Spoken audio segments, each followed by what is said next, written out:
Hi, this is Muho and I'm back with the My Teacher's House series again.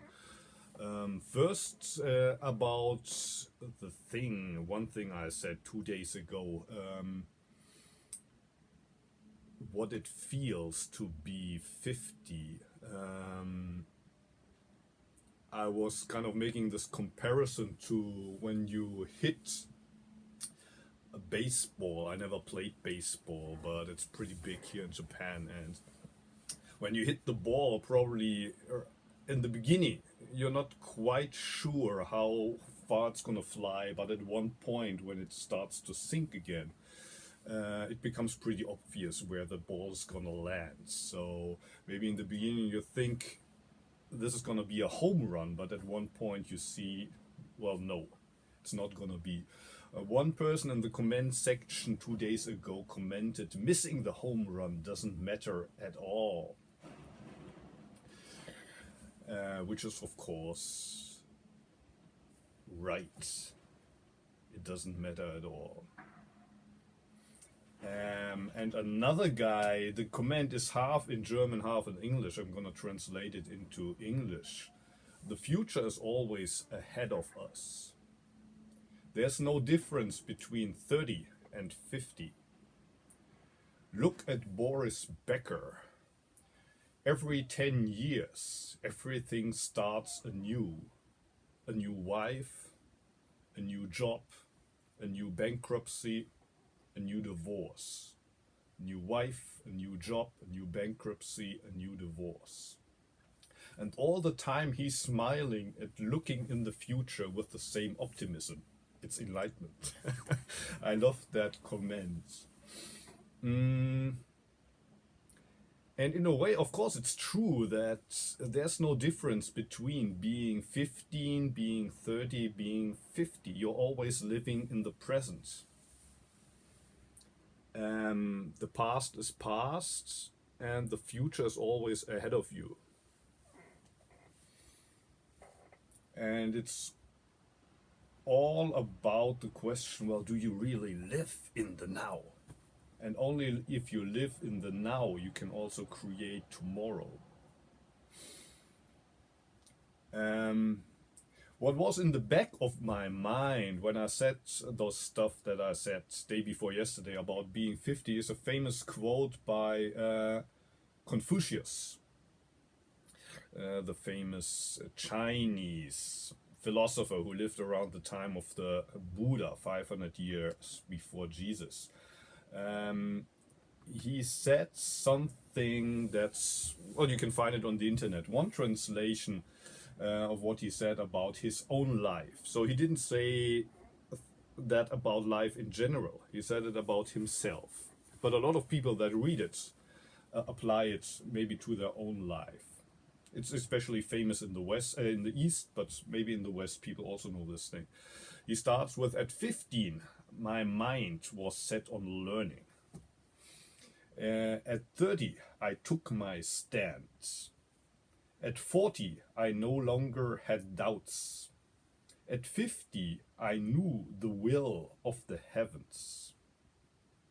At 60, my ear was attuned. At 70, I follow all the desires of my heart without breaking any rule. I don't know when Confucius said that, but I think he died at 73 or so. So it must have been something that he said at the end of his life.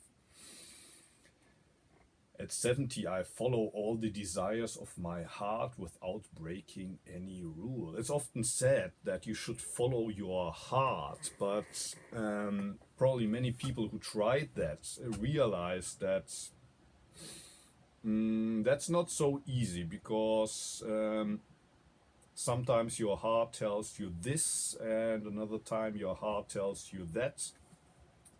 Bruce Lee said, don't think, feel, but we can be a slave of our thoughts, but we can also be a slave of our feelings. And those feelings aren't predictable. Often they are a product of things that are beyond our control, like 2 day what your heart tells you to do could be a product of social media, for example. Do you want to be a slave of social media? No. But when you think you're following your heart, often, well, you're following social media. In the case of Confucius, he says it took him 70 years until he was able to follow the desires of his heart without breaking any rules. So basically, he could think and feel. He could feel and think. And there was no conflict between these two realms. I don't know how it is with other people, but in my case, I'm turning 52 in a week or so, and my teacher was 52 when he died.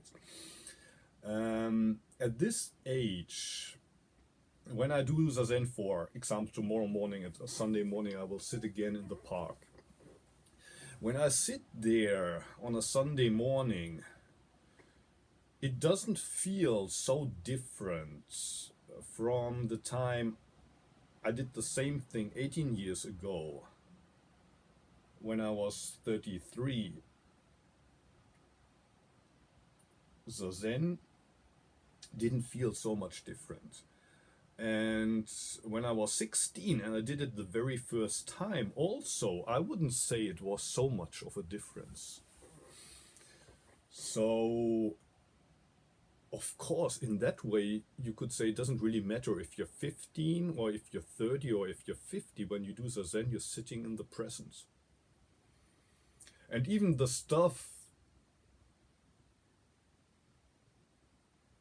that I was thinking when I was 15 and 30 and 50, well, there are differences, but it doesn't feel, at least to me now, it doesn't feel to me that I was thinking so different when I was 15, when I was 30 and was 50. So in a way you could say the difference isn't all that big. When I look at stuff that I wrote at the time, or for example, there's still pictures that I drew when I was 15, 16,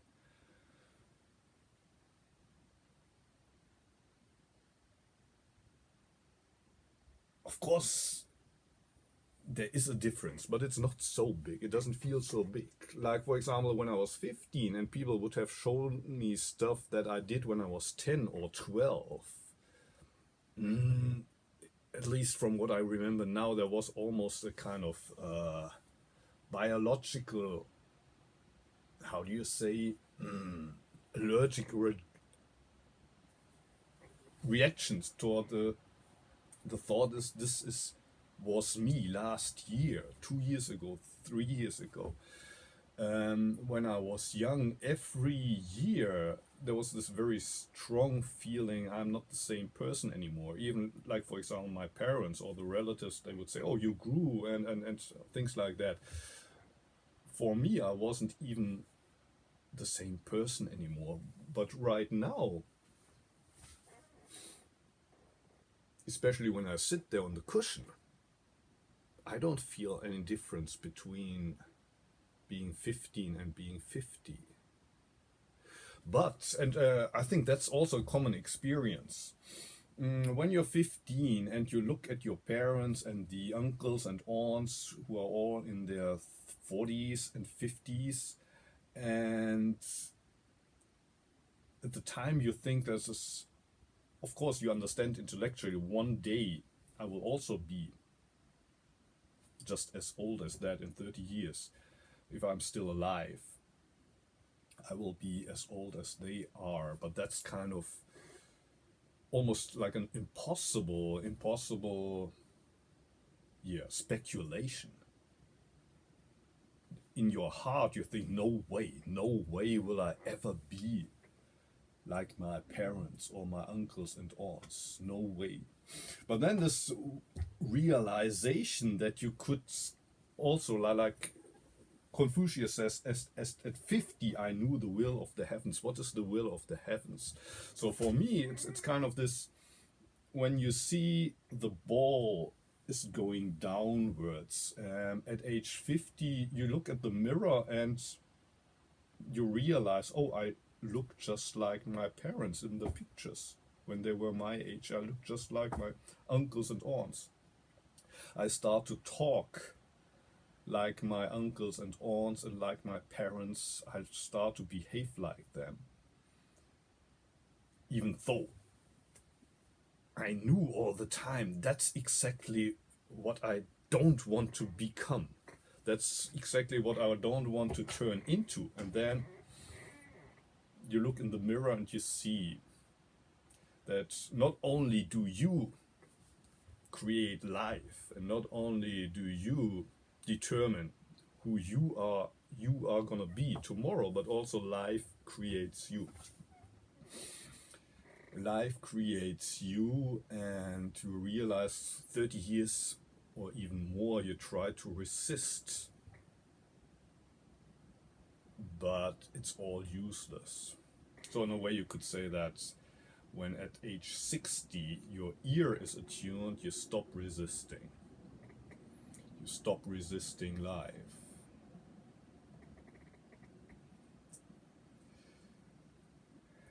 Yeah, well, anyway, for those of you who didn't know this quote by Confucius, you might want to Google it on and have a look at it. At 15, your mind is resolved, you learn.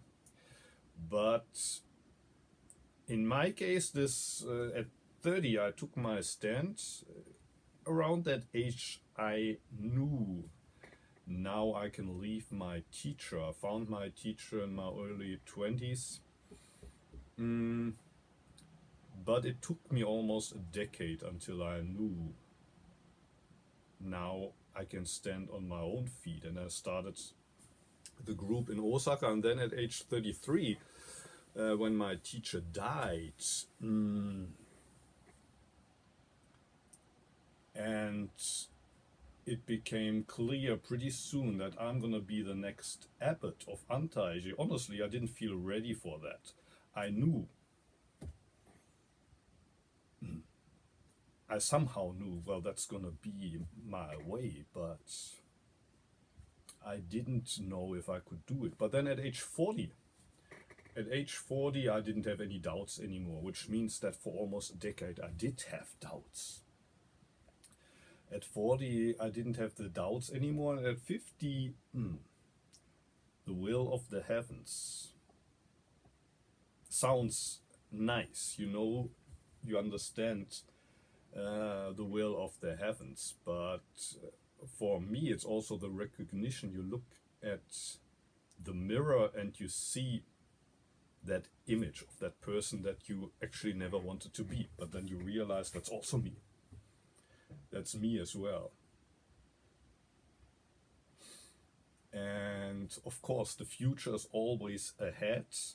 But I think that's also happening to a lot of people around my age. You think you have a new idea. There's really something new, and you express that in words or you put it down in writing.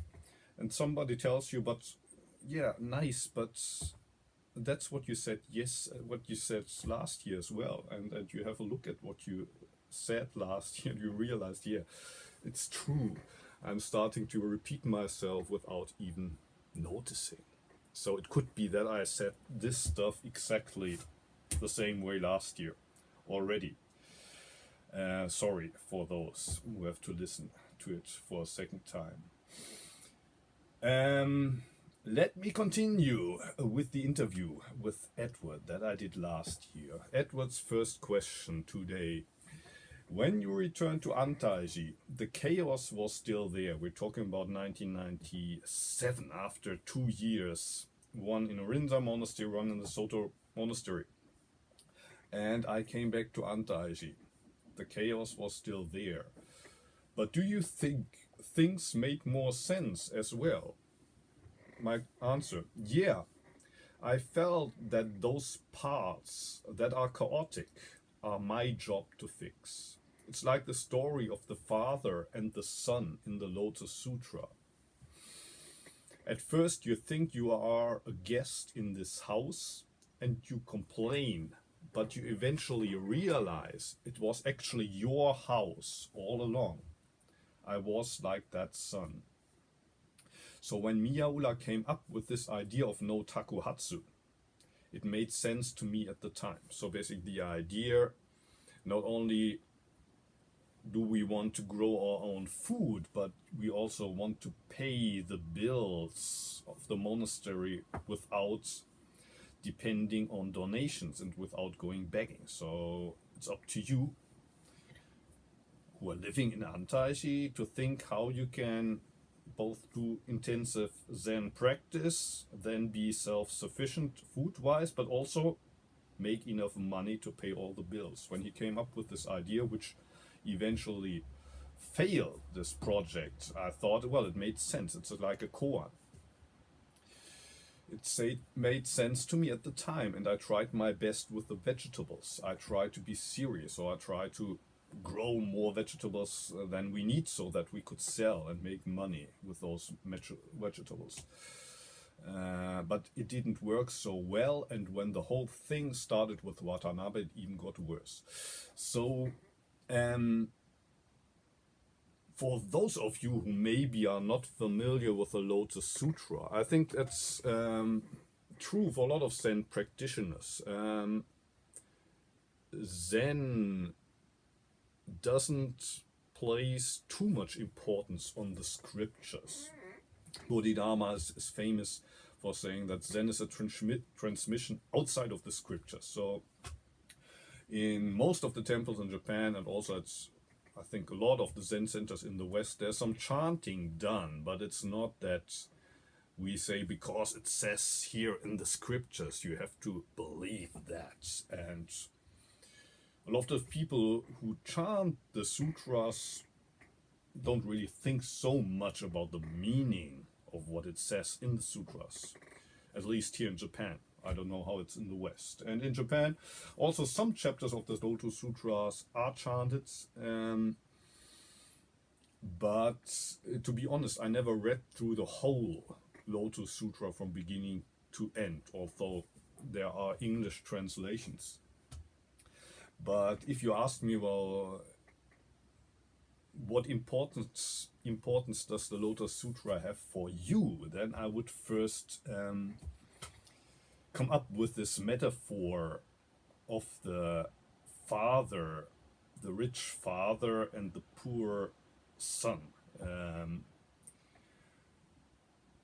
which is interesting for several reasons. First, for those of you who don't know that metaphor, I'm going to tell it to you. Sometimes also called the Buddhist version of the prodigal son.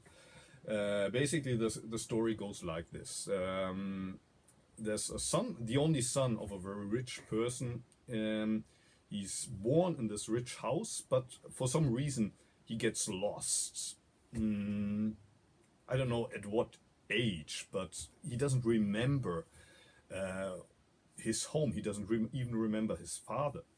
So I would say maybe he was 2 or 3 years old when he got lost, and grew up as an orphan, and lived for the most part of his life as a beggar or maybe even as a thief, traveling around the country, begging stuff, stealing stuff from people. And at one time he passes through this village that he never been to before, and he sees this big house, and when he looks through the entrance he thinks, oh, there might be some stuff to steal here. That looks like they have some money and treasures here that I could steal and then sell for good money. But in that moment he sees the owner of the house looking at him with big eyes, and the beggar, the thief, thinks, oh, he has seen through me. He has recognized that I'm planning to steal from his house. He might catch me and throw me into a prison. So he runs away. After a while, there's some guys following him, and they tell him, "Hey, wait, that house that you just passed, actually, they're looking for a servant there. So, if you work there, they will feed you, and there will be a place for you to sleep. And maybe if you do good work, eventually, they also will pay you not too bad." And when the son hears that, he says, "Okay, let's give it a try." And the owner of the house tells him what to do. He needs to clean the toilets, clean the whole building, help on the fields. At first, he does all the hardest work for not much pay. But then he begins to like it there. The boss is okay with him. He's okay with the boss, and eventually he gets a raise. He gets more money. He has more responsibility as well. At one point, when his boss is actually lying on the deathbed, he tells the former beggar, "Actually, there's something I need to tell you. I didn't tell you until now because you wouldn't have believed me. You would have thought that I'm just trying to trick you, and that is all a trap. But actually, you are my only son. This is your house. From now on, I want you to, well, continue with all the work that you did, but not because of the money, not because there might be another career step that you could make, but because it's your house, your house. You didn't live for all these years as a servant in my house because I paid you, because it was your house right from the beginning."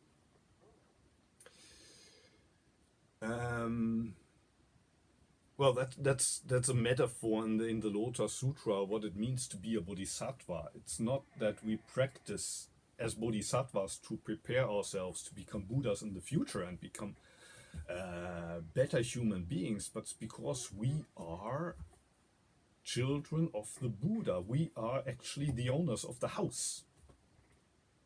This house. And what is the house of the Buddha? It's the here and now. You're the master of the here and now. But for most of the time, we think then, well, what is in it for me? Why do I live? What can I get out of it? When can I get a raise? When will I get the next pocket money? Where are my sweets? When does Santa Claus come along the next time? When will I get my Raksu and my purple Okesa? And when will I have my Satori, my next big Satori, and my Dharma transmission?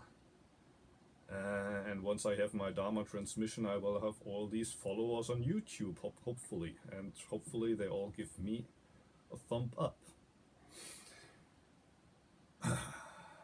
That's the attitude of the beggar who is not realizing that he's the master of his own house. And to be the master of his own house means to be the servant to all in the house.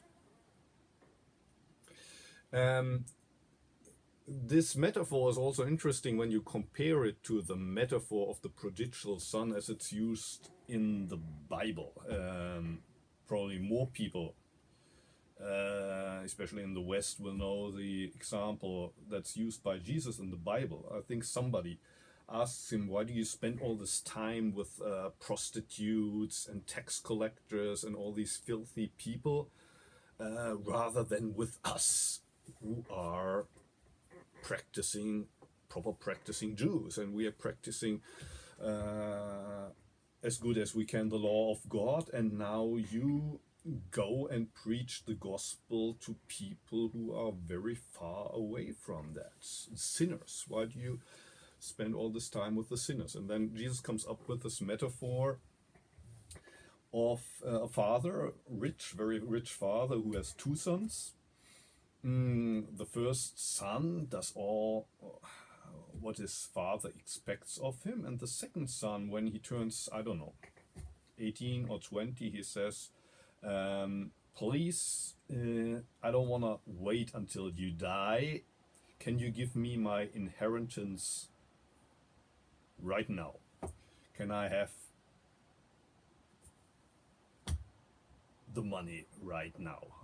I want to enjoy life now while I'm still young. And the father says, okay, my son, if you say so, I'm gonna give you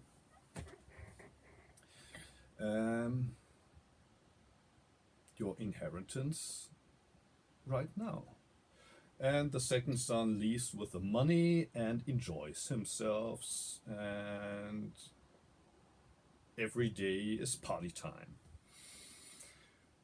And he travels around the world. At one point, he eventually runs out of money and does odd jobs. Among those means, also one of the jobs was that he was feeding pigs for another farmer, which was probably kind of the worst kind of job that was imaginable for a Jew at the time. He needed to feed the pigs, and when he looked at the food that he gave to the pigs, he realized they are actually eating better stuff than I get to eat here. How miserable has my life become? And at that point he was thinking, well, he, unlike the son in the Lotus Sutra, he remembered that he was actually the son of a rich house, that his father was a rich man. And he thought, well, I've no right to return to my home and return to my father and tell him I'm your son, but I might at least, well, go down on my knees and beg him to use me as a slave. I have no right to be called his son anymore, but I would rather live as a slave in my father's house than to continue to feed the pigs here. So he does that. He returns home, and when his father sees him from afar, he runs and hugs him and says, "Oh, my son, who had been missing for such a long time. He has returned." He calls his other son, the older son, and says, "Hey, let's have a party tonight, a feast tonight, and let's slaughter the biggest calf we have, because your brother has finally returned home." That's the famous story of the prodigal son. And of course, there are many big differences to the Lotus Sutra version. One of them is the Lotus Sutra son. He doesn't feel that there was this debt on his shoulders. He didn't feel remorse. It's that he wasn't even aware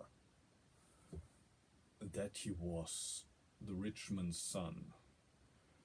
While in the Bible, it's a little bit like the story that I was referring to 2 days ago in the Zui Monkey. There's the story of the debt, the feeling. There's this debt that I will be never able to repay. But it's exactly this realization that helped the second son to go down on his knees, and was that attitude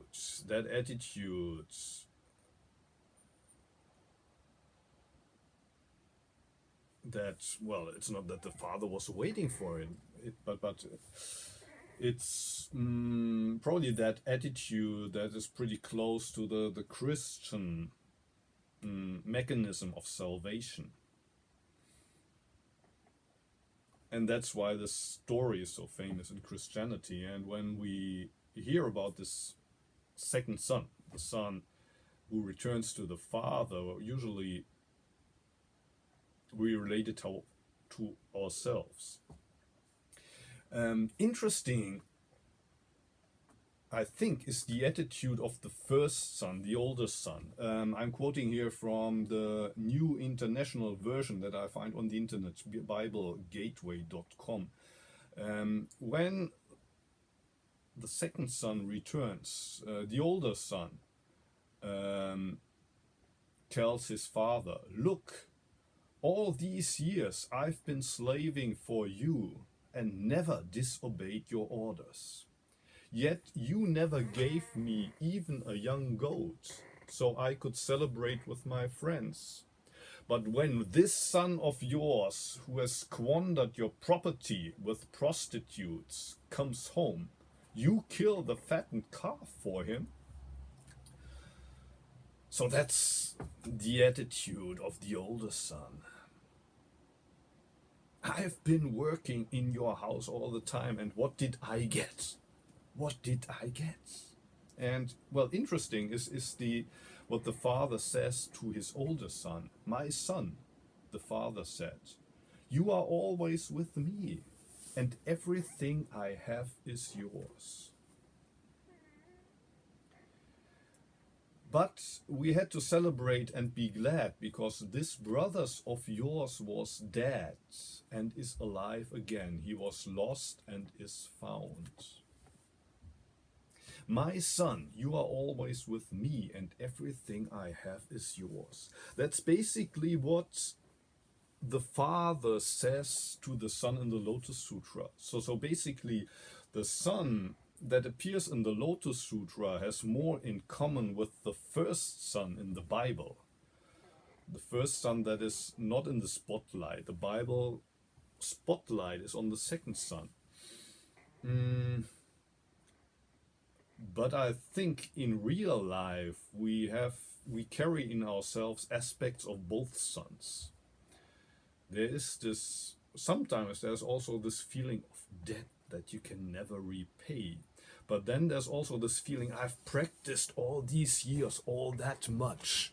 When will I get my raise? When will I get my goat or my calf? When will I be finally promoted to Zen Master or Buddha? And the answer is, "My son, you are always with me. And everything I have is yours." So basically this realization I had after several years at Antaiji, and also taking time off to visit other monasteries. In the beginning, I enjoyed a lot of attention from the abbots, but then the longer I stayed, the less attention I got, I felt. While all the others, the newcomers, got all the attention, and I was kind of like, how? Why?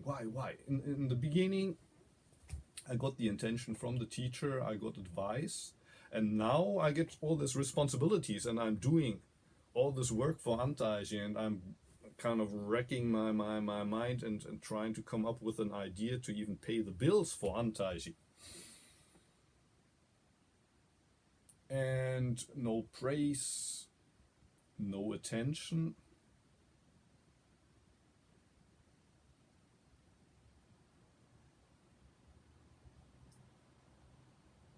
And I think part of the answer to why it is like this is because, well, you are always with me.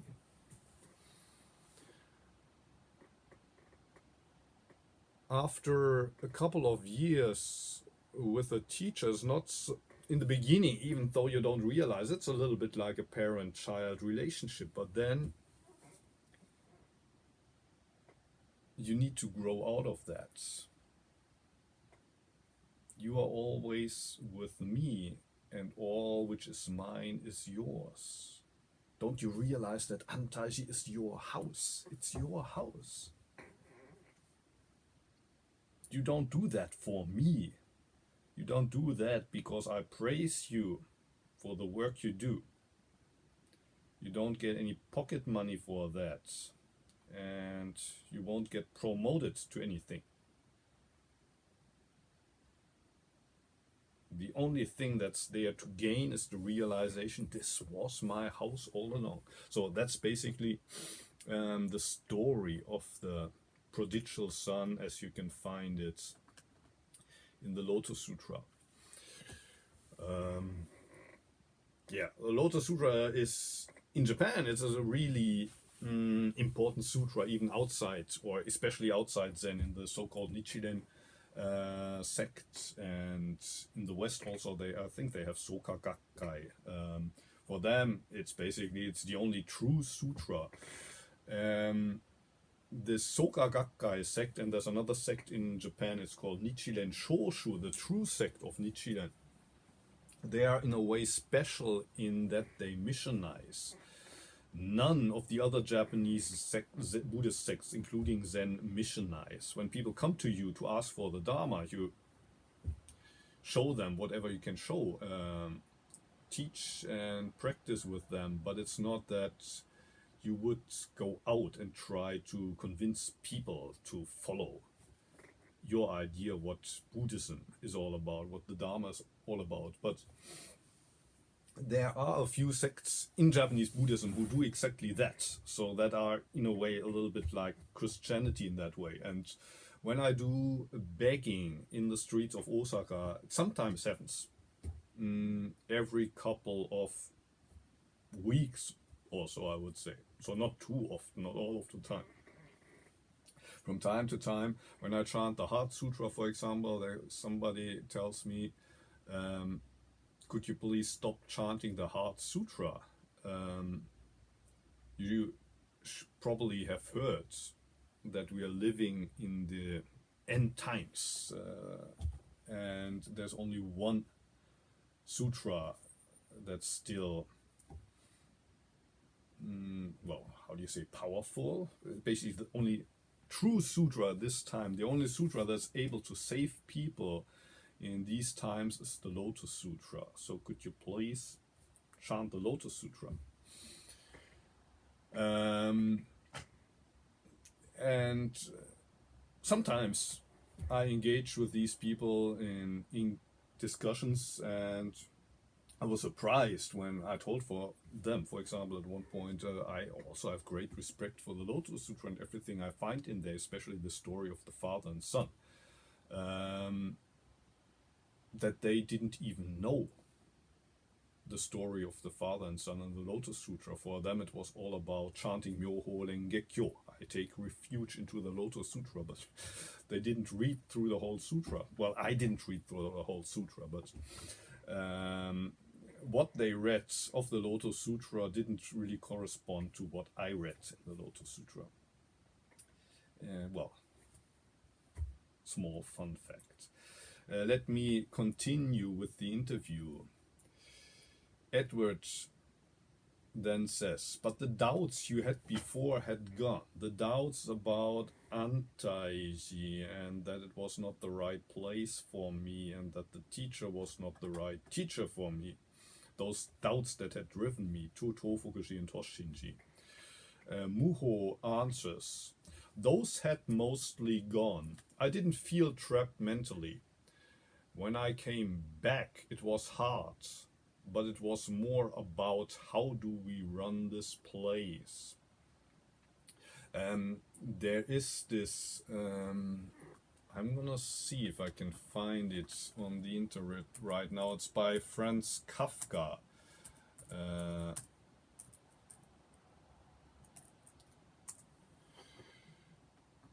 A little fable. That I sometimes use this story to express how I felt during the first 2 years at Antaiji, between 25 and 27.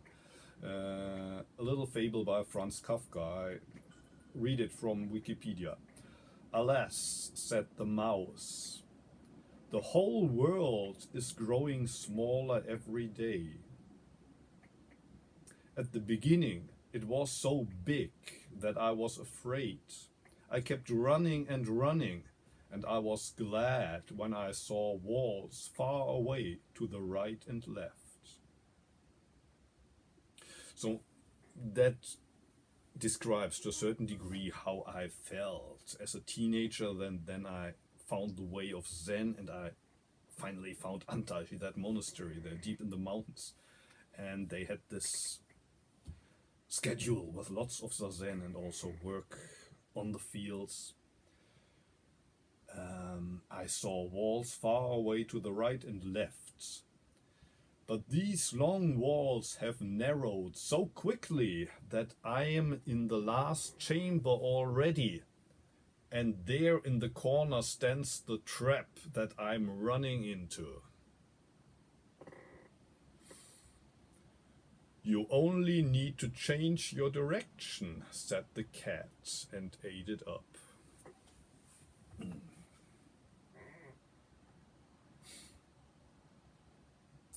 Okay, so that's how I felt when I went to Tofuguchi. But there was this realization, I'm alive, and thank God. Thank you, world, for still having me. So when I went back to Antaiji, it was still chaotic, but my attitude had changed into, well, what can I do about this chaos? It's my house. I'm the master in the house. So I have to be a servant in the house as well. When I came back, it was hard, but I was more about how do we run this place. We were trying to run this place like Watanabe, but it didn't make sense with 3 unsui when he had 30 in the beginning. But that was a real life dilemma. So it was not about the philosophy of life anymore. It was about, well, what can we do about the situation? In the beginning, I wasn't worrying about how much rice we had or how we were going to pay the electricity. So in the beginning means when I was still 25 and had just ordained. But then at the end of my 20s, it was more about, well, what are we gonna eat in the winter? How do we pay for the electricity? I just felt stuck in life. Do I want to live? So that's the original question I had. If yes, how? I don't want to live the rest of my life like I feel now. I didn't feel at home in the universe. At Tofuguchi, I realized that wherever I go, I am always at home. And at Antaiji, Antaiji felt most like home. And when I returned home, I realized that I had a big job here to tidy it up. The only thing was that I didn't know how Miyauna wanted me to tidy it up. But the fundamental problem that I didn't feel at home in the world had been solved. That was the big problem.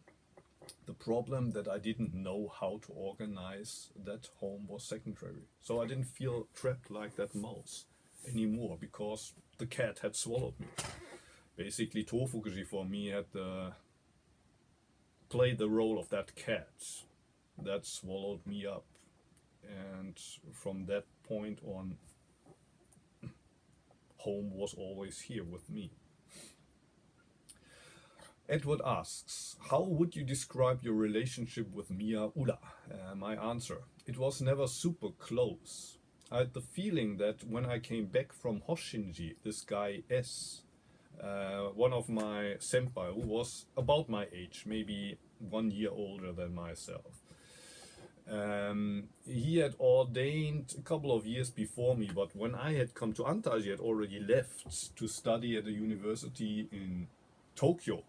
But then when I went to Hoshinji, he went with me. So he came, for him also it was kind of like a return. He had been to Antaiji for 1 or 2 years, ordained during that time, and then he went to college after that. But then he came back to go to Hoshinji with me. And I felt that he had a close relationship with Mia Ulla. He was trusted, and I was a little envious of that, to be honest. Looking back at it, so it was a little bit like this first son, second son thing going on there. Why does he get all the attention and all the trust when I don't get it? Looking back at it, probably before the thing with Watanabe even started, I think Mia Ulla was a little bit afraid of me. Not so much that he thought I would betray him, but because I had a scholarship to study at Kyoto University, which is considered to be a lead university in Japan. In Mia Ulla's eyes, he saw that I could have a future in society, but I was throwing all of that away. Very few people who come to Antaiji actually do that. They come because they want 3 meals a day and want a place to stay. I felt he was insecure to have to deal with that. He was happy to ordain me, but even when he ordained me, he said, if you feel you would rather go back to Kyoto University and continue your studies there, you can always do that. It was the opposite of Watanabe. You have to stay for 10 years. That's what Watanabe told me, and of course he's quoting Uchiyama when he said that. So Watanabe was always pretty direct in that. He sent me, when I met in Italy, for example, he said, well, you should go to Antaiji. When Mia Ulla said that, I felt that I wanted to stay there more. So when Mia Ulla said, well, you don't really have to stay here for decades, I knew, well, maybe I should stay here for that decade. I was this intellectual guy. I would ask questions, some of them of real existential value to me, some of them of pure theoretical value. And Mia Ulla wasn't the type of person that would react to that in a good way. It wasn't that he didn't try to, it was just that he felt that he was a person that couldn't have engaged in that type of discussion, like Uchiyama or even Watanabe could.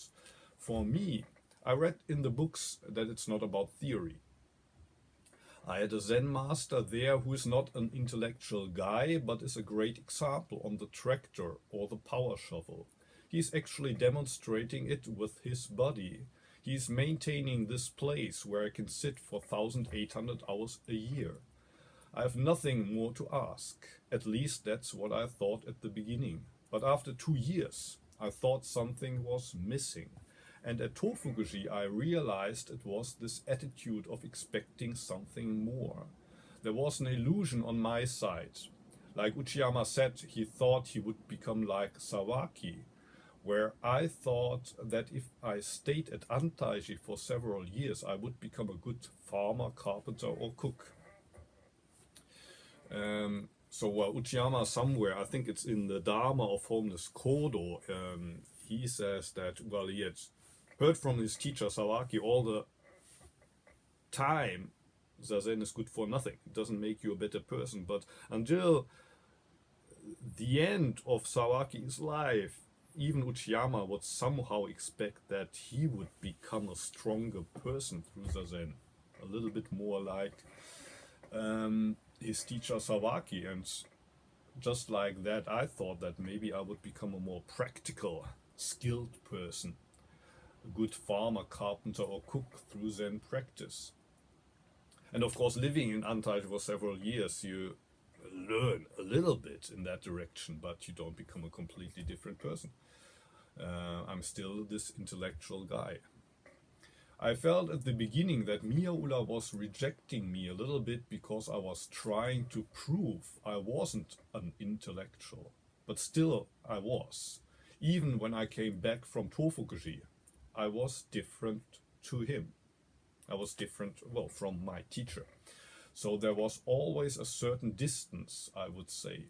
A distance that I didn't want to keep, that I would have loved to jump over. So using the metaphor of the house, in one way, Antaiji was my house. But it was also my teacher's house. And in the sense that it was my teacher's house, it was not my house.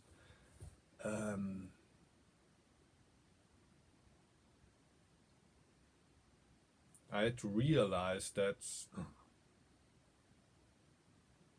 the Father is the Father and the Son is the Son, and the Son will never become like the Father.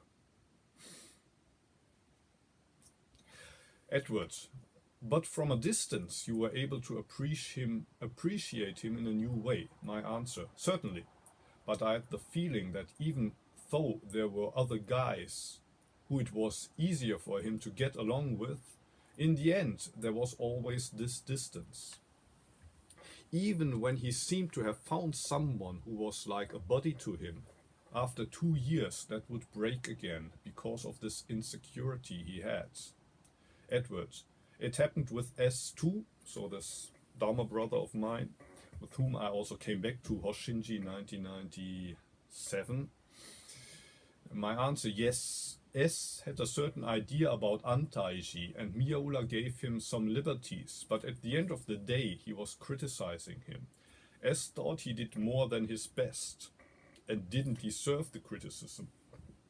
One thing was that he had a girlfriend waiting for him, so he decided, why do I do this to myself and my girlfriend?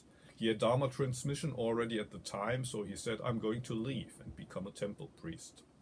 Edwards, how many people did Miyaula give transmission to? My answer, 5. First, there was the oldest monk who had come from a Rinzai monastery. He was here for 7 years and probably got Shiho a year or 2 before that, before he left. With J, I could imagine it was around the same time.